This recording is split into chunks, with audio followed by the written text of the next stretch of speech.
Hi and welcome to Midnight Cry. I'm your host, Ramal Hussain, and today we have with us Jay Smith, who will be discussing with us what is a true Muslim or what is a true Christian. First of all, welcome to the show, Jay. Good to be here. Jay, there are so many voices that are out there, conflicting voices which tend to try and define for us what a true Muslim is and what a true Christian is. But the first one I'd like to look at is Islam. Tell us, how do you define a true Muslim? No, this is $1 million question. It's a great question, Rommel. Thanks for asking it. Right now, especially now post 9/11, post 2001, when you had those atrocities in New York and also in Washington and in Pennsylvania, everybody woke up the next day and said, hold on, what's going on? Who are these people? Where did these 19 young men come from? Now, that shocked the world. It didn't shock me. Having worked with radical Muslims now since 1992, 9 years before this incident, we were sent to London to work with this group of Muslims who call themselves radical or fundamental or orthodox. You can give many names to it.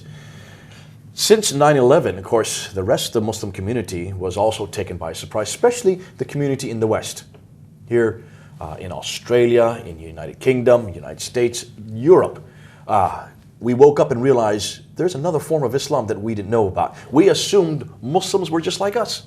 Yes. They're our next door neighbor. And I hear this over and over again. What are you talking about, radical Muslim? My Muslim neighbor next door, he's just like me. He wants the same thing I want. He is very peaceful like I'm peaceful. He believes in democracy like I believe in democracy. He supports the state of Israel like I support the state of Israel, and on and on and on. This radical Islam is an aberration, I hear over and over again. And that's why it's important that we do ask this question. And we need to ask it of both religions, because there are Christians also that assume that the Christianity that they see on the news, the Christianity that they see in the television of evangelists in the United States, that's an aberration. That's not true Christianity. And the real Christianity in Britain, for instance, is the Church of England. Yes. That tends to be very staid, very cold, very distant from the people, and diminishing. Getting smaller and smaller, so much so that it doesn't have much of an impact anymore. It's more of a traditional church. And then so lots of your British Muslims would say that's true Christianity. So how do we define this? This is what we're going to get to, and let's try to unpack that a little bit. How would you define both religions? Now the question needs to go back. It's the same question that was asked in 2001. I remember after the atrocities, they did some surveys in Britain where they wanted to see if people really supported this character named Osama bin Laden and Ayman Zawahiri, this group called Al-Qaeda. They wanted to find out how many people supported what had happened there in New York and there in Washington. They did a survey amongst the Muslim community, and I think they surveyed about 10,000 people. And they put them into three groups. This is about a month after the atrocities, October 2001. They put them in radical, moderate, liberal. Radical, by radical, they defined are those that followed Osama bin Laden and followed this book, or tried to unpack and understand this book and apply it in the 20th century. Followed Osama or Muhammad? Now here's the big question. Many groups would say they're all following this book. The nominals would also say, well, we follow the book. The liberals would say, we follow the book as well. What's interesting is they asked a very interesting question. They asked, do you support the atrocities that you saw last month in the United States? Do you support this group called Al-Qaeda? Do you support their agenda for bringing in Islamic law? Do you want to see an Islamic state recreated here in Britain? And at that time, only 15% of all Muslims supported it. Only 15% considered themselves to be what we termed at that time as radical. The vast majority of Muslims were in the middle. 70% would designate themselves as nominal Muslims. Now, what is a nominal Muslim? A nominal Muslim are those Muslims who are in name only. Many of them would have read the Quran to a certain extent. But remember, for Muslims to read the Quran, you've got to read it in Arabic. And the vast majority, 85% of Muslims around the world, don't read Arabic. Yes. So if they read it, they don't read it to understand it. They read it to memorize it. So most of them would not have understood this book. They would not have understood what these men over here on the right were doing. They were threatened by them. Many of them thought them to be an aberration. They could not understand what had happened in the news. They thought that their religion was being hijacked by this small group of individuals over here. And the majority of nominal Muslims in the West would be Muslims that have come to the West to get away from their own countries primarily for economic reasons. They like the economies. They like the fact they can get jobs. They like the education. So they're not interested in the radical agenda. They're certainly not interested in getting back into this book. They don't understand it, nor do they read it. Would they also appreciate the freedom and the liberty that those countries form, that constitution? Initially, yes. Initially, yes, but I hear many of them who then say, well, listen, I don't have any more freedom here than I had back home. And there is a cultural shock that does set in. It tends to be about a year to 2 years. And that culture shock starts to create a love for the homeland. So you do find that. And so there's a confusion on that level. Nonetheless, 70% were in that group. And the last 15% were what we would call liberal. Now, liberal Muslims tend to be very highly educated. They tend to have come from Muslim countries to be educated in the West. They have no intention of going back to their countries. They do not like the Islam they've left behind. They do not like this book. Many of them have read this book, do not like what's in this book, would like to recreate a new form of Islam basically in the image of the West. And I've debated all three groups. I debate primarily the two groups on either side, the radicals and the liberals. And I've done over 60 to 70 debates already. And if I'm debating a liberal Muslim over here, I pretty well know that they're not going to go to this book. They're not going to support what they're going to do in this book. So you would agree that it's being quite biased, unfair, not to divide Muslims up into those three categories? You can't tar them all with the same brush? Absolutely not. Okay. And that's why we need to look at these statistics. They're very informative. Because the majority of the Muslims in the West, certainly in 2001, and certainly in Britain, maybe I shouldn't say the West, but in Britain, was in this middle group. Now, a year later, in 2002, they did the same survey, and they wanted to ask the same question. Do you support Osama bin Laden? Do you support Ayman Zawahiri? Do you support the radical agenda? Do you want Islamic law to be brought to Britain? This group that had been 15% had grown to 25%. Wow. What's all happened? Taken from the middle group. What's happened? Now, to know what's happened, you need to talk to them. Now, I talk to them every week. And I can see what's happening. What they're doing is that they're listening to these fellows and these gals over here on the right, and they're noticing that every one of these gals and these girls are quoting Scripture. Whenever they speak, whenever they talk, they speak from Scripture. They quote verse after verse after verse, which takes it away from them. It's not their opinion, it is divine writ. Now that's highly attractive. That's hugely attractive. Because it's not man's opinion, it's not man's experience, it's not their opinion or their experience, it is what Allah is saying in His divine book. Yes. And that's why this group here is growing and growing, because they're bringing to the populace a written text, modeled by a man.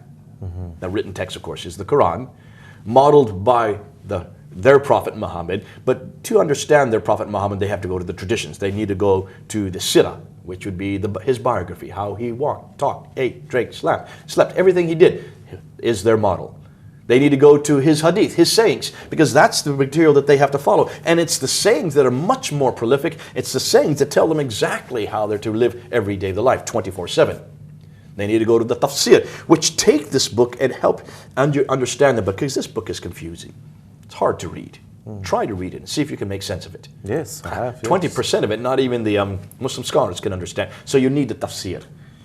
And then the tahriq would be the last genre that they go to. And so that's the histories of all mankind up until the time of the Prophet. So they were starting to go back. They're looking at the Quran. They're looking at the exegetes of the ways that verses are to be interpreted, looking how the Prophet used the book, how he dealt with atrocities, how he dealt with threats, how he dealt with violence, how he dealt with those who stand against them. And they started realizing that these guys over here actually make a lot of sense. These gals and these guys can support what they're saying. So by 2002, this group, 10% had already moved. This group was still about 15%. This group had diminished to 60%, 25% over So here. the liberal, the moderates, and the radicals. Yeah. Right, middle, left. Now, they didn't do any survey in 2003 or 2004. It wasn't until 2006 they finally did the last survey. In 2006, they wanted to get more specific. And so they asked, do you want Islamic law? See, a radical agenda, and much of the radicals, what they want to do is they want to bring an Islamic state, because they believe that all the states around the world, all the governments around the world are man-made. Democracy is a man-made institution. They don't trust man's intuition. They don't trust man's choices. They only trust Allah. They trust and submit and obey Allah.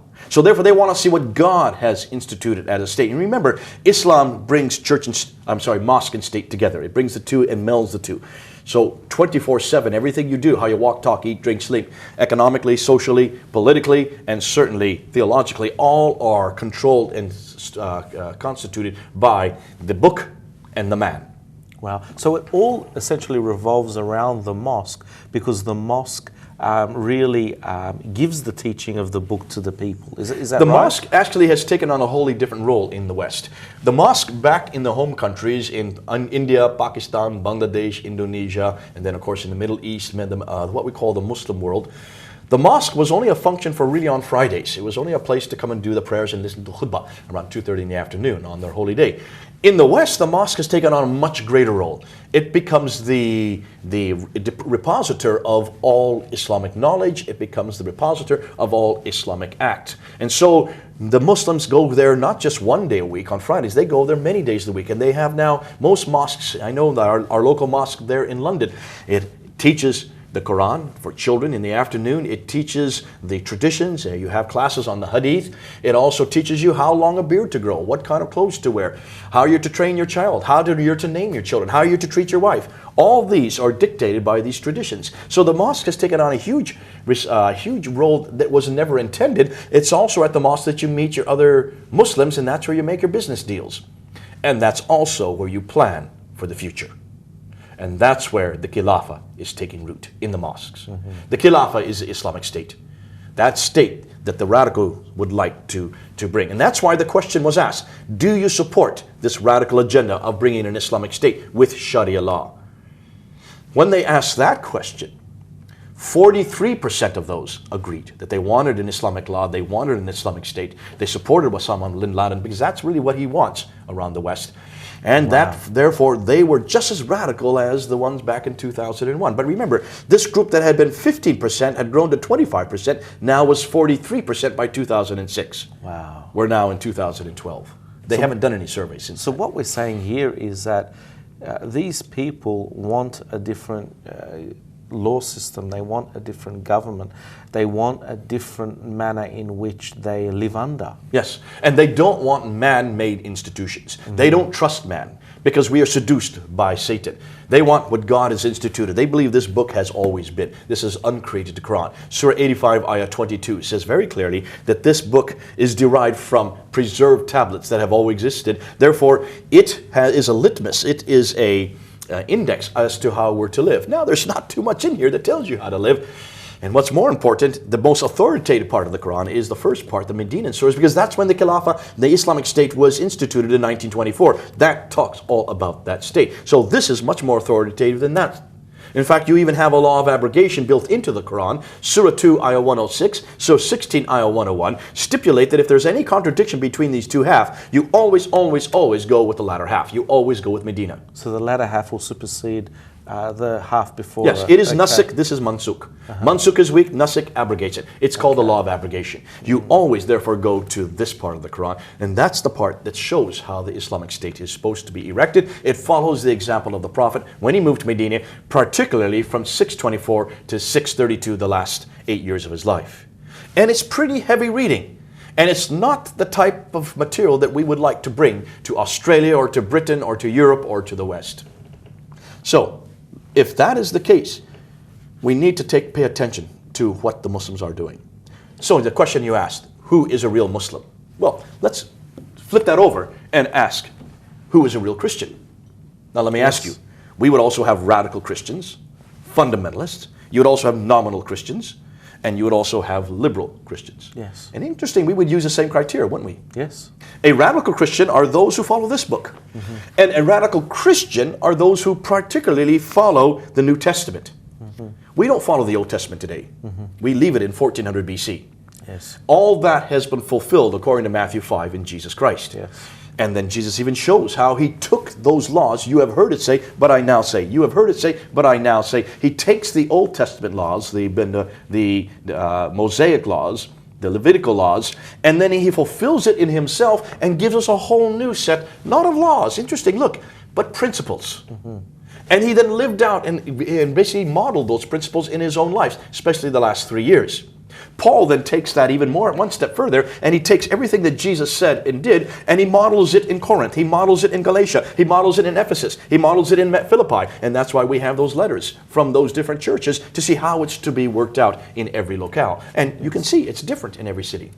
That's the principles that can be incarnated and acculturated in every place. That's why Christianity is so relevant, because it can be modeled in any place at any time. There is no one specific model, and it's a very live faith, and it's a very alive and practical application. And today in the 21st century, we live just as much similar to the way they did in the first century. Nothing has really changed as far as applying those principles, whether you're in Australia or whether you're in Korea or whether you're in China or whether you're in Africa. You apply it differently, as Paul applied it differently. That's the beauty, that's the genius of the New Testament. So the New Testament is a model of how Jesus said we're to live. And you might say Jesus is the eternal model because he is God incarnate on earth. So we look to him to see how he did everything. And that's why whenever you go to church, ministers get up there and they open the Bible. And they read the Bible. I hope they do in your church. Yes, yes. And then they don't just read the Bible, they then show what the author intended. I hope they do that in your church. Yes. And then they take what Jesus did or what Paul is saying and they apply it to your life today. Do they not? Yes. All over the world we do that in every language. And that's why we translate this book into every manageable language. We have it translated into 2,500 languages because we, like the radical Muslims, believe that how God wants us to live is found in its pages. Now, not rules and regulations like you find here. That's the beauty of it, but principles that can be applied to every age, every person, at every time. Yes. That's the genius of the New Testament. So, if that's our paradigm, if we go to a book modeled by a man, Jesus Christ, aren't we talking about the same paradigm? We're just like the radical Muslims. So, rather than get scared of them and threatened by them and turned off by them, actually, we should engage them. We understand them better than anybody else. The nominal Christian, this person, the people in the middle, who I would say do represent the vast majority of people in Europe. Not in America or Korea or even the southern hemisphere, but in the northern hemisphere, the vast majority of people would be who claim to be Christians would be in this middle group. They are nominal. And they really don't read the Bible. They go to church maybe on Christmas. They'll go to church on Easter. Possibly they'll go to church for a wedding. But they really don't see the church as an institution for them that's practical every day and certainly one day a week. And if they do go, it'll be just that one day for about an hour and a half to 2 hours. It doesn't have an impact on the rest of the days. But for a radical Christian, the church and the gospel has an impact on us for everything we do. Yes, does it that's not? right. And that's what you believe. Yes. So we actually are really similar. We really have an awful lot in common with the radical Muslims. Now, the liberal Christians over here, who probably number about 15% like the liberal Muslims, they are the intellects. They are the ones who are on university campuses like the Muslim liberals. They are the ones that are getting up on the television screen and say, I want to define Christianity for you. In fact, they're the ones like the Jesus Seminar there in Claremont, California, those seminarians who got together and decided to go look at the Bible and to try to find out which was authentic, and they threw out 82% of it and only left 18% that they thought was authentic. And their criteria was, well, anything that had to do with miracles, we can throw out because there's no such thing as miracles. Now, do you believe that there is such thing as miracles? Of course I do. So yes. you can see how they have to throw out all of Jesus' miracles. They have to throw out much of his teaching. Anything that was found in the New Testament that can be traced to other writings, it was just borrowed, so therefore that's inauthentic. Anything that came later that was borrowed from it can be thrown out. That's why they threw out 82% of it. That would be the liberal camp. Now, here, let me ask you. They don't represent you, do they? No. In fact, they're becoming a diminishing minority.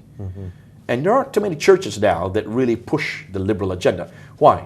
Because who wants to go to church to find out something that's past its sell-by date? That has nothing relevant for me today or for you today. Who cares about that criticism? I want to find something that's live. I want to find something that's practical. I want to find a God who actually is here real. and who's in my life and who I know I can pray to face, and he will answer my prayers. You're not going to find a liberal church. There is no church in the nominal. That's going to be found about once or twice a year. I want to be over here in this group, and therefore we are just like the radical Muslims. So the question comes then, who are the real Muslims? Who are the real Christians? Well, I would suggest that the real Muslims are those who follow this book. Yes. The real Muslims are those who try to apply this book. The real Christians are those who follow the New Testament. The real Christians are those who try to apply the model of Jesus Christ to our lives. We have help. We've got the Holy Spirit. What do they have? Nothing more than a dry book, modeled by a man from the 7th century. And in order to model it, they almost have to go back to the 7th century. And that's why you see so many of the radical Muslims now wearing long beards, because the Prophet wore a long beard. Wearing high trousers, because the Prophet wore high trousers. Even allowing a man to marry a 7-year-old girl, because the Prophet married a 7-year-old girl. His model becomes the paradigm for all of mankind. Our model is Jesus Christ. Now, is this something that was just invented? No. Yes. But that's not true. Listen, you can go right back to Ibn Taymiyyah in 1300 AD. Ibn Taymiyyah was the man that said that everybody must come back to this book, everybody must come back to the man. In order to know true Islam, you need to follow the book, you need to follow the man, Muhammad. So that became the model, teaching, the model from 1300 AD, which is 200 years before Martin Luther, who said much the same thing in the Reformation. Yes. He said, sola scriptura. Go back to the book, that which must come to the book. Scripture alone, yes. Scripture alone. Yes. So you can see they both were saying the same thing, and people said, when is Islam going to be reformed? It's already been reformed. Their Reformation was 200 years before ours. I'm sorry, let's just say roughly 200 years. Now, let's jump to 1700 AD. In 1700 AD, there were two men that were in Arabia. It wasn't Saudi Arabia at that time. One was named Al-Wahhab, and the other was named Al-Wahihullah. Al-Wahhab was from Arabia. He was studying there. He was studying Ibn Taymiyyah. Al-Wahihullah had come from India, from Patna, was studying there at the same time. They were studying Ibn Taymiyyah's material, and they took back their thoughts.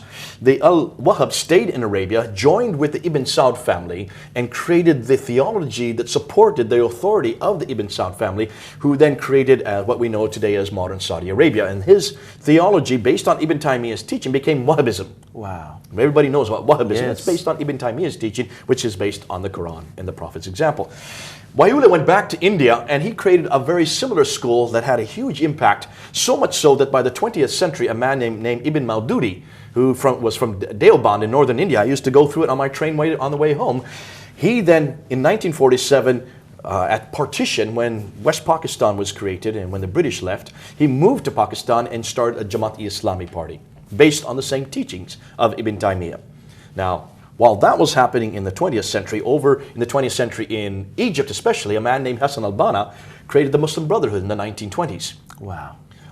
Muhammad Ilyas was another one in Pakistan that created the Tablighi Jamaat. These parties were being created all based on Ibn Taymiyyah's teaching. Hassan al-Banna, when he was executed by Gamal al-Nasser, his best student, who was Sayyid Qutb, who had memorized this book by the time he was 10 years old. This guy's pretty sharp. That's the size of our New Testament. Then became the theologian for the whole radical movement within the Muslim Brotherhood. He was executed by Gamal al-Nasser in 1966. But before he was executed, the last 10 years of his life, between 56 and 1966, he wrote two books. One called In the Shade of the Quran, and the other called Milestone. Those two books really are the text for radicalism in the Arabic language. Any radical Muslim that I meet has read those books. Now, from Sayyid Qutb, one of his students was Ayman Zawahiri. Ayman Zawahiri teamed up with a man named Osama bin Laden and created the Al-Qaeda organization. Were then invited to come back to Afghanistan after they were no longer invited allowed to stay in Sudan, and they set up shop in Afghanistan along with the Taliban. And you know the rest of the story. Yes. The Taliban were not an aberration. The Taliban really come from Pakistan, from the northern parts of Pakistan, from the madrasas there. These madrasas that teach Ibn Taymiyyah's material, that teach the material that's taught by the Jamaat-e-Islami in the group called the Tablighi Jamaat. They're teaching this radical group, this radical material that comes out of Taymiyyah. The Taliban were basically Talibés, who were students that became the Taliban throughout the Russians, invited Al-Qaeda, and you know the rest of the story. Yes. So this is nothing new. It's been around. How are we going to take on that group then? Well, we've got to take on this book. Who can do that? Can the government do that? No. Can the academics do that? No. The only people that can do that are the people that have a better book, a better paradigm, a better model. That's Jesus right. Christ. This is a huge task for us. We're the only ones that can understand them because we start from the same paradigm. We're the only ones, therefore, that can confront them and bring them home. Wow. So the question we're asking is, which is the real Islam? Which is the real Christianity? It really comes back to radical Islam is the real Islam, and radical Christianity is the real Christianity. And what a Christianity we have. Yes. A lot more relevant. We haven't even got time to show you how relevant that is. Come on back to that Christianity, because that is the religion of peace. Jay, thank you. Thank you so much for having me. I can't wait until the next episode. To our viewers, we really hope that you've been challenged. Please stay in tune for the very next episode of Midnight Cry, and may